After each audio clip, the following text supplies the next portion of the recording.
السلام علیکم ورحمۃ اللہ وبرکاتہ، نحمدہ ونصلی علی رسولہ الکریم، اما بعد فاعوذ باللہ من الشیطان الرجیم، بسم اللہ الرحمن الرحیم، رب اشرح لی صدری ویسر لی امری واحلل عقدۃ من لسانی یفقہوا قولی، الحمد للہ الواحد الاحد الذی لا شریک لہ فی ملکہ وسلطانہ ولا مثل له فی اسمائہ وصفاتہ وبرہ واحسانہ۔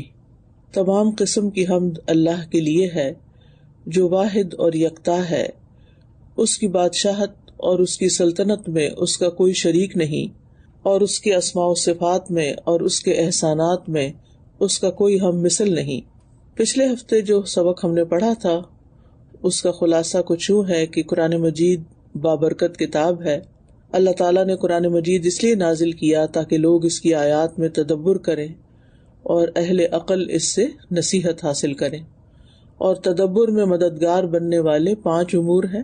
نمبر 1، اس کی قرأت میں زبان، دل اور اعضاء شریک ہو۔ زبان کس طرح کہ زبان ترتیل سے قرآن کی تلاوت کرے، دل نصیحت پکڑے اور اعضاء میں عاجزی اور نرمی پیدا ہو۔ دوسری چیز، تنہائی میں تلاوت کریں اور مشغول کرنے والی چیزوں سے دور رہیں، یعنی فون وغیرہ بند کر دیں، میسیجز کی آواز نہ آئے، نوٹیفیکیشنز کی۔ نمبر 3، اس احساس کے ساتھ قرآن پڑھیں کہ جو کچھ آپ پڑھ رہے ہیں اس میں صرف آپ سے بات کی جا رہی ہے، اور اس میں ہم نے عبداللہ بن مسعود رضی اللہ عنہ کا قول نقل کیا تھا کہ جب آپ اللہ تعالیٰ کو یہ فرماتے ہوئے سنیں کہ یا ایھا الذین آمنوا، تو اپنے کان اس کی طرف لگا دیں۔ یہ یا تو خیر کا کام ہوگا جس کا آپ کو حکم دیا جا رہا ہوگا، یا شر ہوگا جس سے آپ کو روکا جا رہا ہوگا۔ تو جن چیزوں سے اللہ تعالیٰ نے منع کیا ہے وہ ہمارے لیے شر ہیں۔ اگر دنیا میں ہمیں ان کا کوئی شر نظر نہیں بھی آتا تو بہرحال آخرت کے لحاظ سے وہ سخت نقصان دہ ہیں۔ چوتھی چیز یہ تدبر کے لیے کہ قرآن کی عظمت کا احساس ذہن میں رہے کہ ہم اللہ کا کلام پڑھ رہے ہیں، یہ کوئی معمولی کتاب نہیں ہے۔ اور نمبر 5، قرآن کو ترتیل کے ساتھ اور ٹھہر ٹھہر کے پڑھیں۔ پیج 15 سے شروع کریں گے۔ وقال عز وجل وَكَذَلِكَ أَنزَلْنَاهُ قُرْآنًا عَرَبِيًّا وَصَرَّفْنَا فِيهِ مِنَ الْوَعِيدِ لَعَلَّهُمْ يَتَّقُونَ أَوْ يُحْدِثُ لَهُمْ ذِكْرًا۔ اور اللہ عز وجل کا فرمان ہے، اور اسی طرح ہم نے اس کو عربی قرآن بنا کر نازل کیا، اور ہم اس میں وعیدوں کو پھیر پھیر کر لائے ہیں، شاید کہ وہ تقوی اختیار کریں یا وہ ان کے لیے کوئی نصیحت پیدا کر دے۔ یعنی مطلب یہ ہے کہ ہم نے قرآن مجید کو فصیح عربی زبان میں اس لیے نازل فرمایا ہے کہ لوگ اس سے نصیحت حاصل کریں۔ اللہ تعالیٰ نے قرآن مجید کو فصیح عربی زبان میں نازل کیا ہے، اور اس میں بہت ہی مؤثر انداز میں قیامت کے مناظر، سابقہ قوموں پر عذاب کے مناظر اور عبرت آموز واقعات کے ساتھ ڈرایا گیا ہے تاکہ لوگ گناہوں سے بچیں۔ اور اگر یہ نہیں تو پھر دوسری بات کیا ہے؟ او یحدث لہم ذکرا، کہ ہماری طرف سے ان کو یاد دہانی ہو جائے، تاکہ اگر وہ ہماری پکڑ میں آئیں تو یہ عذر نہ کر سکیں کہ ان کو یاد دہانی نہیں کی گئی۔ تو یہ 2 مقاصد یہاں بتائے گئے ہیں، یا 2 وجوہات بتائی گئی ہیں کہ جن کی وجہ سے اللہ سبحانہ وتعالیٰ نے قرآن مجید کو عربی میں نازل کیا اور اس میں وعیدوں کو بار بار بیان کیا تاکہ لوگ تقوی اختیار کریں یا پھر ان کو نصیحت حاصل ہو جائے۔ تو وَكَذَلِكَ أَنزَلْنَاهُ قُرْآنًا عَرَبِيًّا، یہاں پر قرآن مجید کو بطور خاص عربی زبان میں نازل کرنے کا مقصد بیان کیا جا رہا ہے کہ عربی میں کیوں نازل کیا گیا ہے، اس لیے کہ وہ اس کو سمجھ سکیں، اس سے فائدہ اٹھائیں، کیونکہ اللہ سبحانہ وتعالیٰ نے اس زبان کو چنا ہے اپنے کلام کے لیے۔ زبان تو کوئی بھی ہو سکتی تھی، لیکن خاص اس زبان کو جب اختیار کیا ہے تو اس میں بھی ضرور حکمتیں ہیں۔ وَصَرَّفْنَا فِيهِ مِنَ الْوَعِيدِ لَعَلَّهُمْ يَتَّقُونَ، اور صرفنا کا مطلب ہوتا ہے کہ بار بار تکرار کے ساتھ پھیر پھیر کے، کبھی ایک طرح کبھی دوسری طرح، یعنی مختلف اقسام کے ذریعے ڈرانے کے انداز میں نصیحت کی ہے۔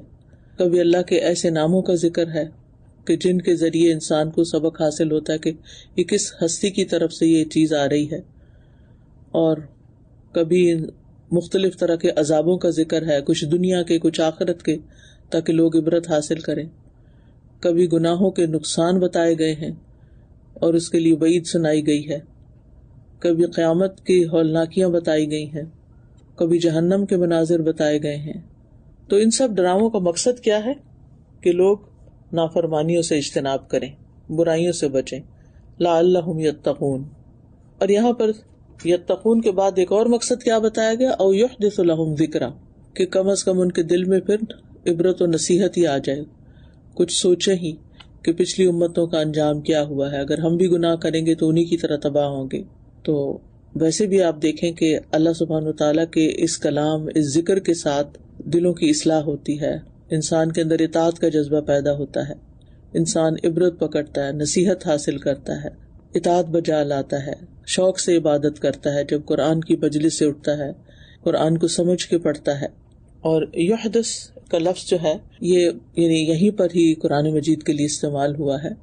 حدیث کا مطلب نیا ہوتا ہے نا، یعنی کوئی نئی کیفیت پیدا ہو جائے، نئی بات ان کو سمجھ میں آ جائے، یعنی جو اس نصیحت کے حاصل کرنے یا قرآن مجید کے پڑھنے سے پہلے ان کے اندر نہیں تھی. ٹھیک ہے نا. تو قرآن نے یہ ذکر اور نصیحت ان کے اندر پیدا کی جو پہلے سے موجود نہیں تھی. تو اس آیت سے جو بنیادی بات ہمیں پتہ چلتی ہے کہ عربی زبان میں اللہ تعالیٰ نے قرآن مجید نازل کر کے مختلف طریقوں سے وعید بیان کر کے اپنے بندوں پہ رحمت کی ہے تاکہ بندوں کی اصلاح ہو جائے، ان کے اندر اثر آ جائے. اور اگر اس طریقے سے وعیدوں کو بیان نہ کیا جاتا، قرآن مجید عربی زبان میں نہ ہوتا تو اس میں یہ تاثیر نہ ہوتی. ثم ان اللہ تعالی وعد لمن استمع الى کلامہ، پھر اللہ تعالیٰ نے اس آدمی کے ساتھ وعدہ کیا ہے جو اس کلام کو سنتا ہے. فأحسن الادب عند استماعہ، پھر سننے کے وقت اچھے آداب کو اپناتا ہے. بالاعتبار الجمیل ولزوم الواجب لاتباعہ، اور خوبصورتی سے سبق اور عبرت حاصل کرتا ہے، اور جو قرآن کی اتباع واجب ہے اس کو لازم کر لیتا ہے اور اس پر عمل کرتا ہے. والعمل بہ، یعنی اللہ تعالیٰ نے اس آدمی کے ساتھ اس آیت کے ذریعے وعدہ کیا ہے کہ جو اس کے کلام کو سنتا ہے، یا آگے جو آیت آ رہی ہے، پھر سننے کے وقت اچھے آداب کو اپناتا ہے اور خوبصورتی کے ساتھ سبق حاصل کرتا ہے. والاعتبار الجمیل، عبرت حاصل کرتا ہے اچھے طریقے سے. ولزوم الواجب لاتباعہ، اور اتباع کرنے کے لیے جو چیزیں واجب ہیں ان کو لازم کر لیتا ہے. والعمل به، اور اس پر عمل کرتا ہے. ان یبشرہ عز وجل منہ بکل خیر، تو اللہ عز وجل اس کو اپنی طرف سے ہر بھلائی اور خیر کی بشارت دیتا ہے. ووعدہ علی ذلک افضل الثواب، اور اس سے وعدہ کرتا ہے یا اللہ تعالیٰ نے وعدہ کیا ہے افضل ترین ثواب کا. فقال عز وجل، تو اللہ عز وجل نے فرمایا، فبشر عباد الذین یستمعون القول فیتبعون احسنہ اولئک الذین ہداہم اللہ واولئک هم اولو الالباب. فبشر عباد الذین یستمعون القول فیتبعون احسنہ اولئک الذین ہداہم اللہ وَأُولَئِكَ هُمْ أُولُو الْأَلْبَابِ. سورۃ زمر کی آیت نمبر 17 اور 18 ہے. پس میرے بندوں کو خوشخبری سنا دیجیے. کون بندے؟ وہ جو بات غور سے سنتے ہیں، توجہ سے سنتے ہیں، پھر وہ اس کی بہترین بات کی پیروی کرتے ہیں، یعنی صرف سن کے اٹھ کے چلے نہیں جاتے بلکہ اس کو فالو بھی کرتے ہیں، اس پر عمل بھی کرتے ہیں. یہی وہ لوگ ہیں جنہیں اللہ نے ہدایت دی ہے، اور یہی عقل والے ہیں. یہ ہدایت یافتہ بھی ہیں اور عقل والے بھی ہیں. تو ہدایت کا آغاز کہاں سے ہوتا ہے؟ استماع القول سے، اللہ کی بات غور اور توجہ سے سننے سے، اور پھر اس کی پیروی کرنے سے. یہ اس کی خود شرح کرتے ہیں. ثم ان اللہ تعالی وعد لمن استمع الى کلامہ، پھر اللہ سبحانہ تعالی نے وعدہ کیا ہے اس شخص سے جو اس کے کلام کو اچھی طرح سنے. فاحسن الادب، پھر اچھا ادب اختیار کرے. عند استماعہ بالاعتبار الجمیل ولزوم الواجب لاتباعہ، کہ وہ اس کو اچھے طریقے سے خاموشی کے ساتھ سنے اور اس کے معنی اور اس کے جو دلائل ہیں اور اس کی ہدایات ہیں ان پر اتباع کرنے کے لیے ان کو غور سے سنیں. والعمل به ان يبشره عز وجل منه بكل خیر ووعده على ذلك افضل الثواب. پھر وہ اللہ تعالیٰ کے خطاب کو سمجھے اور مراد کو سمجھے اور قرآن کریم پر عمل کرنے کے لیے پوری محنت کرے. اس طریقے سے وہ اہل قرآن میں شامل ہو جاتا ہے. اس کا ترجمہ اوپر ہو چکا ہے، میں وضاحت ہی کر رہی ہوں. تو وہ لوگ جو اللہ تعالیٰ کے اہل اور خاص بندے ہوتے ہیں، پھر جن سے اللہ نے ہر خیر کا وعدہ کیا ہے، دنیا اور آخرت میں اس کا ثواب ان کو ملتا ہے، اور اس سے ان کو اللہ سبحانہ وتعالیٰ اپنی رحمت کے ساتھ ڈھانپ لیتا ہے. تو اس میں آپ دیکھیے کہ بنیادی طور پر پھر وہی بات ہے کہ انسان جو ہے وہ اللہ سبحانہ وتعالیٰ کے کلام کی طرف جتنی توجہ کرے گا اتنی ہی خیر سمیٹے گا. تو فقال عز وجل فبشر عباد. بشر کا خطاب نبی صلی اللہ علیہ وسلم سے کہ آپ خوشخبری دے دیجئے عبادی میرے بندوں کو. ٹھیک ہے. اور اپنے بندے اللہ تعالیٰ نے ان کو کیوں کہا؟ کیونکہ آگے جو ان کی تعریف کی گئی ہے، جس وجہ سے وہ بشارت کے مستحق قرار پائے ہیں، اس کا ذکر ہے. یعنی بندوں سے مراد کون سے بندے ہیں؟ ہر بندہ نہیں، جو خاص بندے ہیں، اللہ کے نیک بندے مراد ہیں. اور بشارت سے کیا مراد ہے؟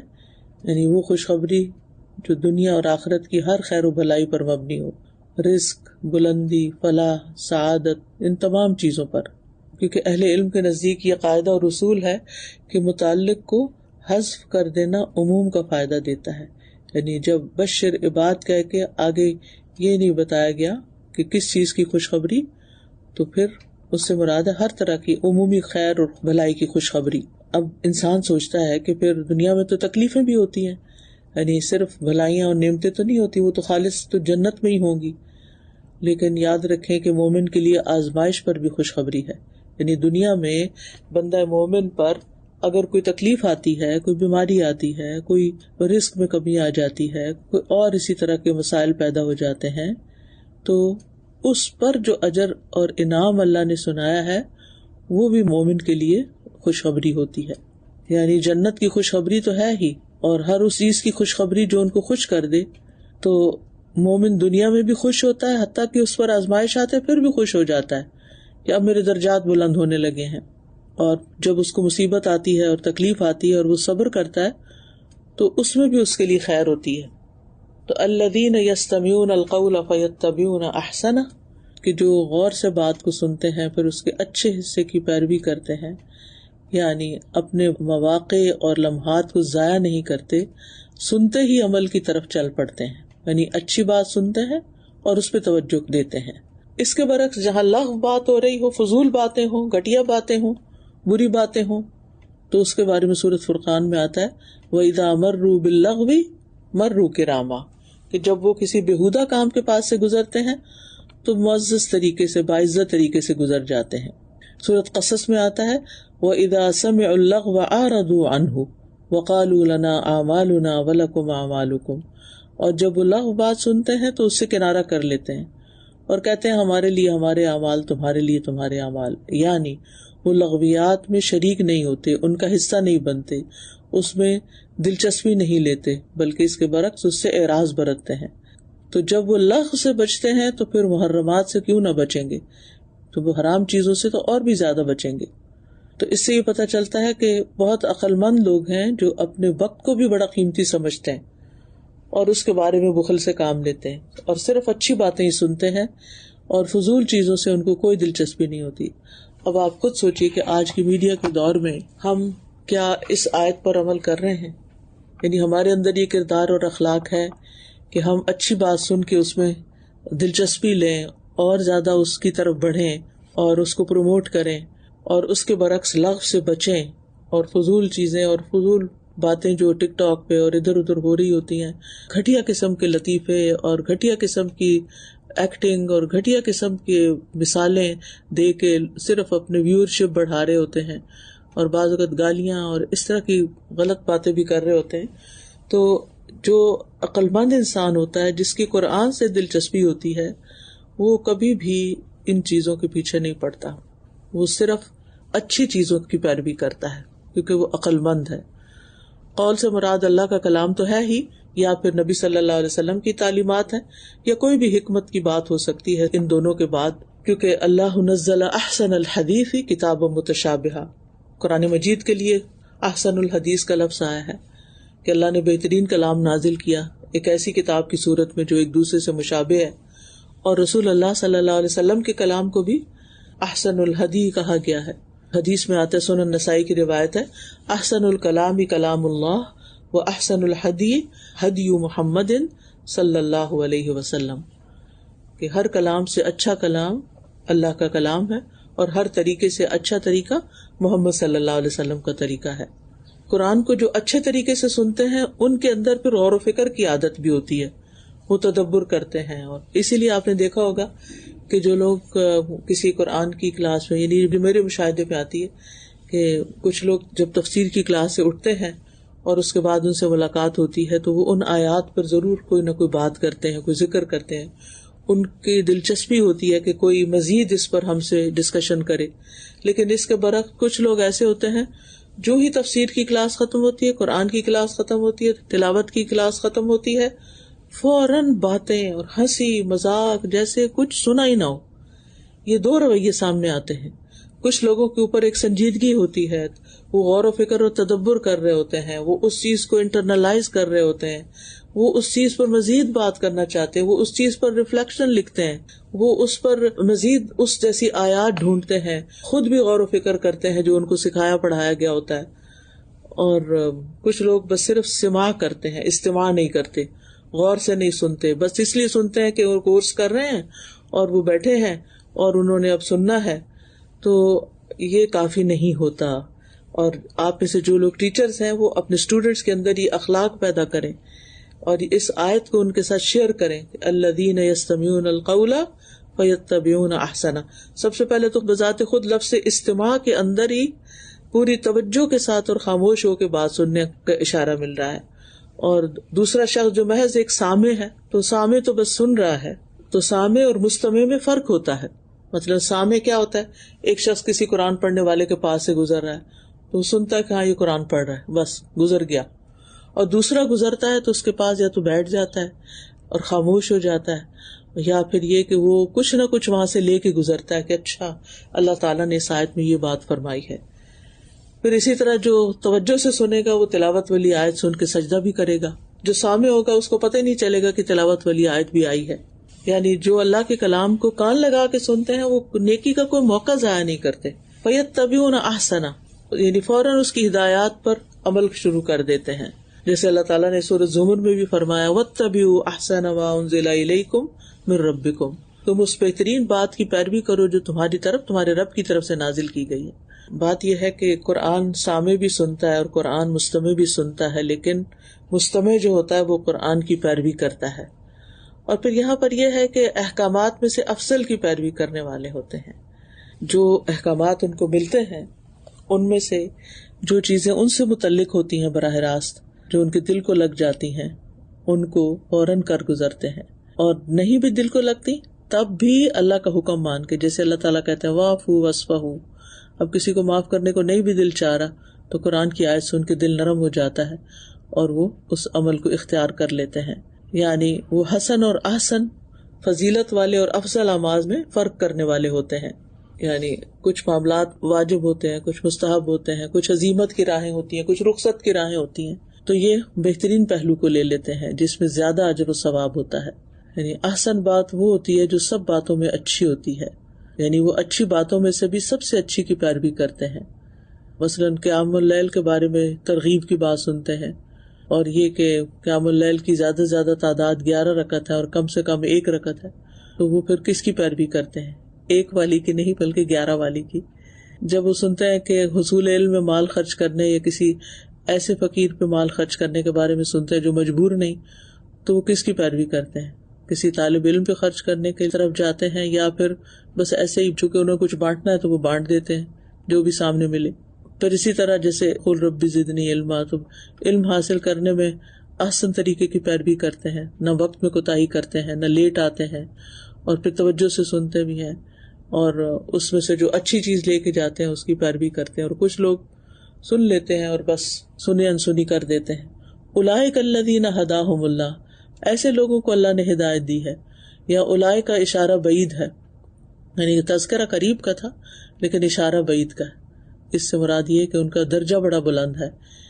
یعنی قرآن مجید میں اکثر ایسا اسلوب بیان کیا جاتا ہے کہ کسی چیز کے مرتبے کی بلندی کو بیان کرنے کے لیے قریبی چیز کی طرف اشارہ بعید کے ساتھ کیا جاتا ہے. یعنی چیز قریب ہوتی ہے لیکن اشارہ بعید کا ہوتا ہے.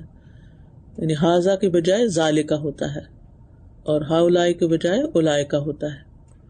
ہداہم اللہ یعنی اللہ نے ان کو ہدایت دی، رہنمائی کرنے کی ہدایت اور توفیق دینے کی ہدایت دونوں پھر شامل ہے. یعنی سننا ان کا ہدایت ارشاد تھا اور عمل کرنا ہدایت توفیق تھا. پھر اللہ تعالیٰ نے ان کو جب حق واضح کر دیا، انہوں نے جان لیا تو بس اس رستے پہ چل پڑے. حقیقت یہ کہ علم اور عمل کے اعتبار سے نا لوگوں کی 3 قسمیں ہیں. نمبر 1، علم اور عمل دونوں اعتبار سے بھٹکے ہوئے ضالین، نہ علم ہے نہ عمل ہے. نمبر 2، علم اور عمل دونوں اعتبار سے ہدایت یافتہ متقین، علم بھی حاصل کرتے رہتے ہیں اور عمل بھی کرتے رہتے ہیں. دوسرے ہیں انعمت علیہم اور تیسرے ہیں مغضوب علیہم، جو علم والے تو ہیں لیکن عمل سے دور ہیں. یعنی اللہ نے ان کو سکھا دیا لیکن وہ کرتے کراتے کچھ نہیں. تو ان میں سے عقل مند کون ہے؟ جو علم اور عمل دونوں اعتبار سے ہدایت یافتہ ہوں. وَأُولَٰئِكَ هُمْ أُولُو الْأَلْبَابِ. اب دوبارہ تکرار کے ساتھ اولئک کا لفظ آیا ہے ان کی شان بلند کرنے کے لیے. یعنی جو جتنا زیادہ حق کی پیروی کرنے والا ہوگا اس کی عقل اتنی ہی کامل ہوگی اور اس کا مقام اور درجہ اتنا ہی بلند ہوگا، اور جو کم حق کی پیروی کرتا ہے اس کی عقل کم ہوتی ہے. زیادہ عقل مند کون ہے؟ جو اللہ کے دین کی سب سے زیادہ پیروی کرتا ہے. اس میں کوئی شک نہیں کہ ایسے لوگ جو ہیں جو بات سن کر بس عمل کی طرف دوڑ پڑتے ہیں وہ اللہ کے نزدیک بڑے ہی عقل مند سمجھدار لوگ ہیں. تو اس آیت سے کچھ باتیں ہمیں سمجھ میں آئی ہیں جن کا خلاصہ یہ ہے کہ نمبر 1، اللہ کے بندے فائدے کی باتیں سننے کے حریص ہوتے ہیں. یستمعون القول، اتنی توجہ سے سن رہے ہوتے ہیں. کبھی آپ نے دیکھا ہوگا کہ کچھ لوگ اتنے منہمک ہوتے ہیں بات سننے میں، جیسے لوگوں کو کوئی قصہ کہانی سنائی جائے نا تو لوگ ایسے کان آنکھیں سب کچھ کھول لیتے ہیں. یعنی آنکھیں ان کی کھلی کو کھلی رہ جاتی ہیں، وہ ہلتے نہیں ہیں، ایک طرف متوجہ ہو جاتے ہیں. تو کچھ لوگ قرآن بھی اتنی توجہ سے سنتے ہیں. اب ہم نے اپنا جائزہ بھی لینا ہے کہ کیا ہم اتنی توجہ سے سنتے ہیں قرآن کو؟ چلے سارا وقت نہ صحیح، کچھ وقت ہی صحیح. پھر دوسری بات یہ کہ اللہ کے بندے وقت ضائع نہیں کرتے. ادھر سے سنا ادھر عمل کر لیا، ٹال مٹول نہیں کرتے. اور پھر یہ کہ یہ اللہ کا احسان ہے کہ وہ احسن بات سننے کی توفیق دے اور پھر اس پر عمل کی توفیق بھی دے. یہ اللہ تعالیٰ کا بہت بڑا احسان ہے. اولئک الذین ھداھم اللہ. اور پھر یہ کہ جو علم اور عمل کی ہدایت ہوتی ہے یہ کھانے پینے کی نعمت سے بھی بڑھ کر ہوتی ہے. کھاتا تو ہر کوئی ہے، جانور کیڑے مکوڑے سبھی کھا کے گزارا کر رہے ہیں نا، لیکن ہدایت ایسی چیز ہے جو ہر ایک کو حاصل نہیں ہوتی. اور پھر یہ کہ علمی ہدایت سے زیادہ عملی ہدایت، یہ اللہ کا بڑا انعام ہے جو بندوں میں سے کسی پہ کرتا ہے کہ اس کو عمل کی توفیق دے دیتا ہے. اور پھر دین کو تھامنے والے اور احسن قول کی پیروی کرنے والے ہی دراصل عقل مند ہیں.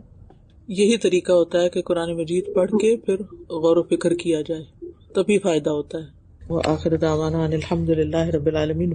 سبحانک اللہم وبحمدک، اشہد ان لا الہ الا انت، استغفرک واتوب الیک. السلام علیکم ورحمۃ اللہ وبرکاتہ.